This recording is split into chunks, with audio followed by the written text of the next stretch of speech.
Tonight we are close to Seattle, preparing ourselves for our sea kayaking expedition for the next week. So we are close to the border with Canada, and we are going to Orcas Island.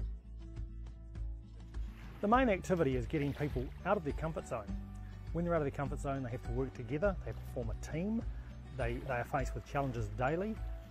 They're real challenges with real consequence.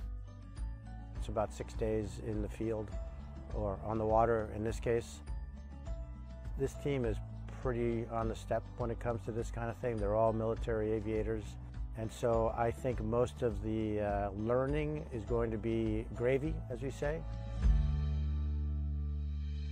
Sea kayaking is a great skill to learn and a great sport to practice because you're in the water, and the water is a dynamic environment. So to make those decisions on the water takes a lot of communication, takes a lot of teamwork. So we are just trying to see each other in different kinds of circumstances, different environment conditions, and see how we react all together.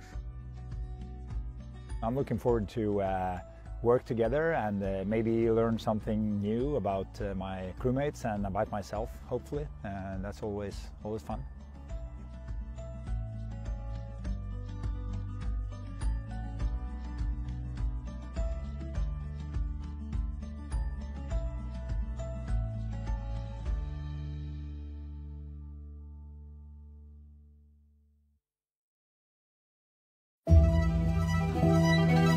When I was 5 years old or 6 years old, I was in our village.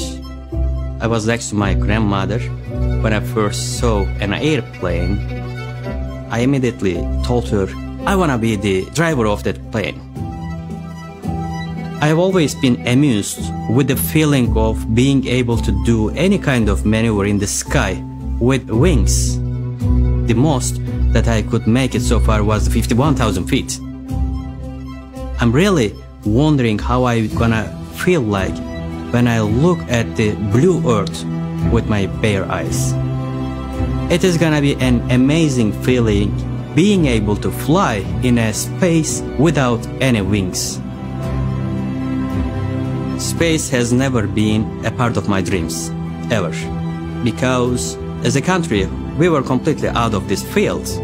So when it comes to space, when I saw it in the documentaries or the movies, I would always immediately encourage myself, hey, that dream belongs to other nations. 10.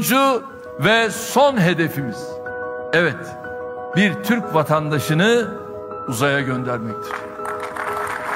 In the middle of the night, I'm coming back from an operational flight and I see the news.